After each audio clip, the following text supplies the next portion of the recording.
Hey, what is up, everybody? My name is Shiv, and today we're going to talk about that new hotness that is running rickshaw all over the meta, and that is Murlocs. Wait, Shiv, that's not new? No, you're absolutely right. It's not new, but it's new for Unguro. All right, so when everybody looked at Shaman, we all said, "Oh my God, look at all this elemental synergies. This is going to be good." Blah blah blah. Like every fucking pro player, every single personality went, "Oh, elemental shaman, that's going to be a strong top tier 1 deck. Yeah, everybody's going to be playing that, day 1, yada yada yada." Yeah. No, not a single fucking person's playing that shit on ladder. You know what they are playing? They're playing fucking Murlocs. Why? Because this quest is really easy to do and nobody's playing fucking AoE, and it's beautiful. Alright. So let's talk about the deck. The Murloc quest deck, or as I refer to it as Murlocalypse, is a very simple deck. It makes Zoo look like a fucking master's course for college, alright? This deck is damn near junior high in terms of depth of strategy. Spam out spam out your Murlocs to complete your quest, constantly refill your hand through the mechanics that are available in the deck, and completely beat your opponents down to a bloody pulp. What I love about this deck is it can go toe-to-toe with some of the most popular builds that were thought of before the set came out. It's going up against Discard Warlock and shitting on it. It's going up against Hunter and shitting in Rexar's mouth. Wait, fuck you, Murloc. True fact. It does have some issues with Taunt Warrior, though. That has been the one big problem I've always had, is Taunt Warrior will definitely slow, stall, and kill this deck. It went up against Priest and beat it before that damn 8-8 came down. It even beat it after the 8-8 came down. True fact. Even goes up against Rogue and fares pretty damn decently. It's a very consistent deck. It's very, very, very, very forgiving as long as you hit a few specific things. And we're going to talk about that. Now, your mulligan for this deck is actually one of the simplest mulligans ever in Hearthstone history. Murloc Tidecaller. Get this? You're great. This is probably the best card to get in your opening hand. If not, Bluegill Sniper, Bluegill Warrior, Murloc Tide Hunter, or Primal Fin Totem. All of these are great cards to get in your mulligan. That's a huge amount of your deck. So the likelihood of you having an optimal opening hand is pretty fucking good. Pretty fucking good, ladies and gentlemen. All right? It really is. Now, things you don't want in your opening hand. Flame Tongue Totem. Yes, I said that. You don't want Flame Tongue Totem in your hand. You want Murlocs because it leads to your quest development. Maelstrom Portal is kind of a judgment call. If you're up against Hunter, I would say yes, you keep it. If you're up against another Shaman, I would say yes, you keep it. If you're up against Warrior, 50-50 on that, because some of them are still playing Pirate and some of them are moving over to Taunt Warrior. So take your chance.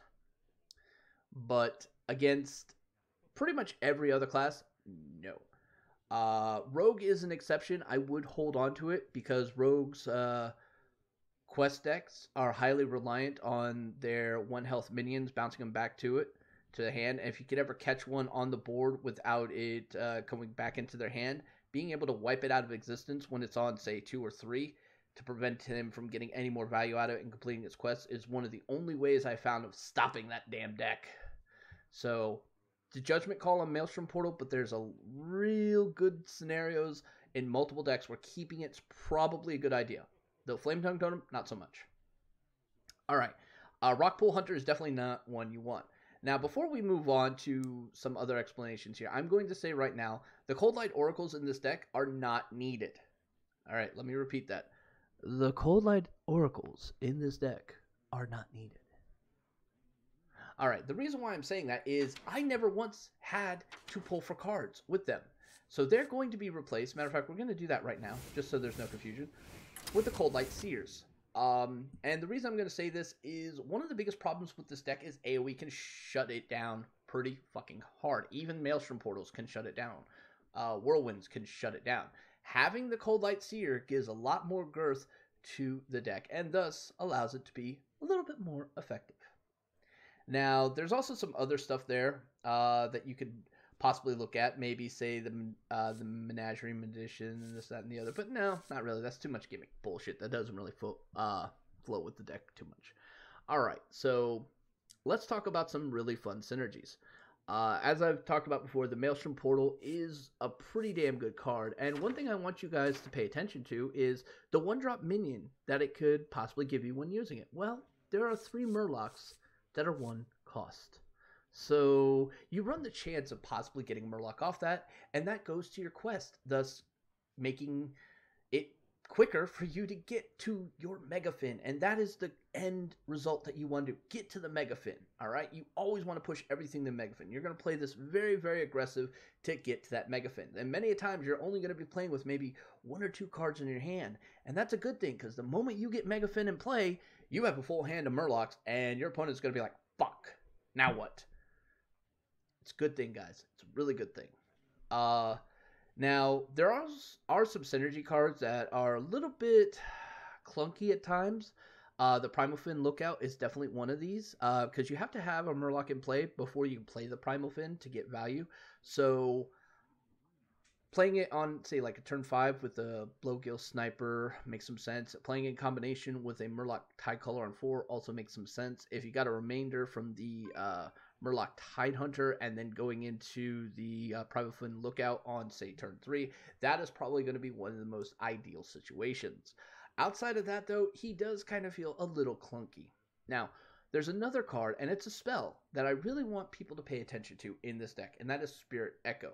Now, remember when I said Cold Light Oracles were not fucking needed? This is why, right here. If you have an established board, this card right here is 10 times better than any fucking Cold Light Oracle. Not even joking. You know, remember how good Echo of Medivh was? Almost just as good. Almost just as good. Almost just as good. I will warn you now that, you know, Master Spell still fucks this card up, so take that for what it's worth. But this is basically the Echo of Medivh for fucking Shaman. Alright, so I've had great success using this, and many a times I try to actually complete my quest on 7. That way on turn 8, I can play down the Megafin and then do a Spirit Echo, so I can guarantee to get a Megafin again, which is a really important thing. The downside here is you got to make sure you tempoed the board out quite nicely before you do that, because if you don't, well, here's what ends up happening. If you have 10 cards in hand and your Megafin dies, you're not going to get that copy back because it's just going to get burned. That's something you really have to pay attention to. I had that happen to me the first time I did it. Really sad. But afterwards, pretty damn good. All right. Call in the finishers. I've seen a lot of variants of this deck that run 2 of these. I kind of feel that that kind of consistency is, well, it's a redundancy that is not overly that effective.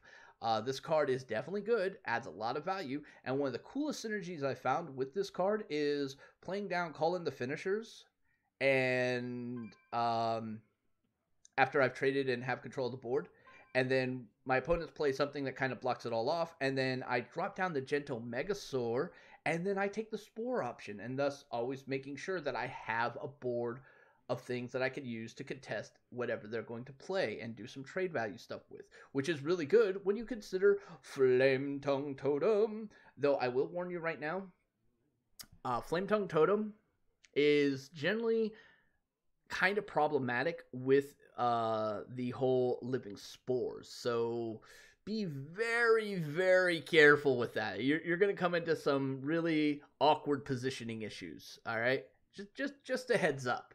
Just a heads up, ladies and gentlemen. Just a heads up. But being able to constantly replenish your board in such a way is actually quite beneficial. Outside of a few specific classes, most other classes are going to really struggle against this. And their big-ass taunt or their big-ass minion they think they're going to have value, really, their value gets kind of shreked away by these tokens that you got for free. So, yeah, cool story. So yeah, now we get to Gentle Megasaur. Now the Gentle Megasaur has so many functionalities here. I just talked to you about the whole living spore aspect of it and creating a decent board that allowed me to get a lot of value. That's what I call your more mid-game on curve play. Then you've got your late game play. All right, you already have an established board. Gentle Megasaur comes up. You play down the Gentle Megasaur. Here's where things such as the plus attack, Wind Fury, and Divine Shield can be really impactful. Wind Fury probably the most impactful. If you've already got Megafin in play, getting down Gentle Megasaur and giving him, say, Wind Fury, really disgusting. Or just giving all your Murlocs stealth, protecting them from any direct attack. That's another thing that you could possibly do. Now, someone is going to point out there's like, why isn't there any Bloodlust in this deck? You've got a lot of stuff that's going to spam the board and get this up. You know, wouldn't a simple one copy of Bloodlust be a great idea? You know, you're absolutely right.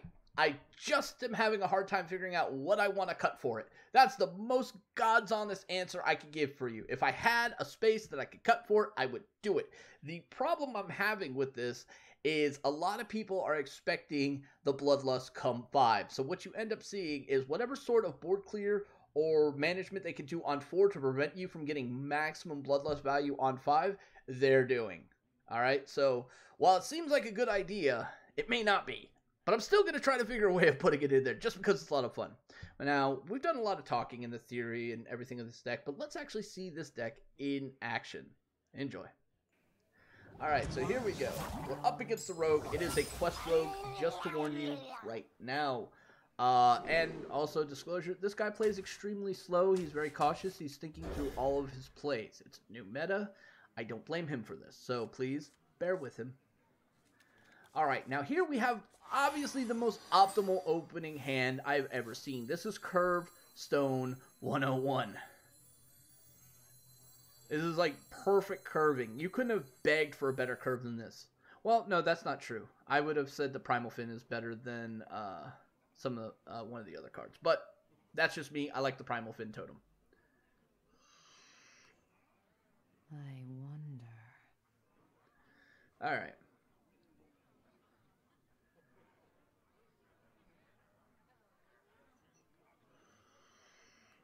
As I said, he takes a really long time. So, that long just to play out his quest. Okay, buddy. Sure, why not? And we picked up a second Tidecaller, and we opt to go and coin that bastard out right away. It helped develop our quest, as well as gives a target for him to possibly waste resources on, versus actually developing his board and going towards his quest. Cool story. So he had no backstab, and he's forced to just do this. This is a horrible feeling. I don't give a fuck who you are. That's a horrible feeling. Alright, so we make the off-curve play to do this, because we have a really good play coming up on 3, which is playing the War Leader and smacking 4 to the face. Now, he's probably going to have to eat 2 here as well. So, right there, that Murloc equated out to 5 damage, right? And now this one is going to equate out to 4 damage. Good times. Really good times. We are just smorking the shit out of his face. He's so worried about how to deal with these minions, and he's using his face as a resource, that he's actually bringing himself into a very dangerous situation. Mostly, we are Murloc. So he's examining his options now. I wonder. I hope you like my invention. He draws a card. Drink with me. He bounces it back to his hand. He trades on to the War Leader. Pulls out a prep, uses the Eviscerate he just pulled off the Death Rattle card draw. Not a bad play. Some optimization issues on it, but not a bad play. Alright. So we have 3 Murlocs already in play. We're going to add another 4 on top of that. Look at that. We went from 33% complete to 70% complete. Like that. Calling the Finishers is an amazing fucking card. It's literally the nitrous oxide of the deck in terms of completing the quest. Now this is kind of a nasty situation. Here you're kind of left with a few options. Personally, if I was this guy, I would go with like an SI7, which is exactly what he does. He can't really afford to take any more face damage. And he trades off one of our Murlocs. So we have a couple options here, but we get the Gentle Megasaur. It's slightly off curve, but it's the best value play we're going to get, so we decide to go ahead and do it. And our options are kind of crap, except for the Living Spores. And like I said before, this is like my go-to pick for the Gentle Megasaur. Why? Because you can do ridiculously stupid things like this and have a pretty decent board. Now, obviously, a Fan of Knives would Shrek the shit out of us. A Fan of Knives, and then he could trade into the Gentle Megasaur, which would only leave us with 2 1/1 tokens. But he would have just spent 3 mana to do all that, and probably wouldn't have a follow-up play. Or so I thought. Instead, he does something even more screwy. Brings out the patches. Goes for the Eviscerate. Hits the backstab. At this point I realized, yeah, this is Edwin. And boom, here comes Edwin. Now, we can complete our quest right now, and that seems like a really good idea, so let's go ahead and do that. Boom, do the trade. And we play this down, and that will complete our quest.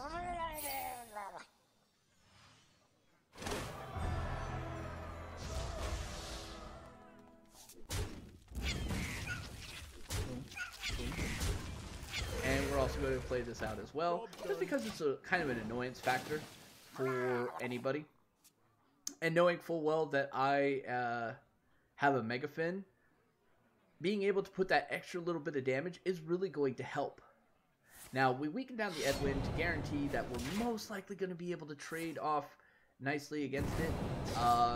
He opts not to remove any of my Murlocs, which would have been a smart move, but instead he decides just to go face. Alright, so we play the Mega Fin. We're in complete control here. He is not in any danger outside of an Assassinate or a Sap, which, yes, please, go ahead, play Sap. I dare you to play Sap. I double dog dare you. We did not get a single buff Murloc. That's okay, guys. That is okay. We are still in a very good position. We're in a very, very good position. We do have a buff Murloc, but we did not get one that was a global buff Murloc, i.e. a War Leader or a Grimscale Oracle, which would have been fucking phenomenal. But we still have options to get to them. This guy's toast. Alright, non-comboed SI7 agent, just a simple face trade. And here we get Spirit Echo. We're going to go ahead and do this because it makes sense. Guaranteeing that we're going to get another Mega Fin. We're going to boost this up, and we're going to boost it up some more. And at this point, we're in a pretty commanding position. I opt to protect my grower, so I use my 8/8 to smash into the 3/3. Mostly because even if he is able to kill it, I'm just going to play him again and still get value. So it works perfectly fine for me. Now, it's at this point that the Warlock kind of realizes he's in a bad position. Even if he had, he would need to get Fan of Knives, actually Backstab, Fan of Knives into Eviscerate just to deal with the 5/3 and the 8/5. It would also clear everything else and only leave a 2/3 on the board. However, I would, in turn, be able to play back the 1-drop as well as the Mega Fin and add more value. Thus, it was pretty much an endgame scenario for him. Alright, and that was the game. So as you can see, the deck plays really fucking simple, and it's a lot of fun. And it generally will piss your opponents off to no end, because they realize, damn, I should have put more AoE in the deck. And then they'll immediately go back and put AoE in the deck, just so the next time they face off against another Shaman player, they're ready for you. And then watch that time they go up against an Elemental Shaman and they get completely shreked. Alright? All in all, the deck is a lot of fun. I hope you guys enjoyed it. You should check it out. There will be a link to a guide for this deck on Hearthstone, So please go ahead, check that out, give it an upvote if you would be so kind. Till next time, this is Shiv saying stay safe, have fun, and may RNGesus bless you. Peace.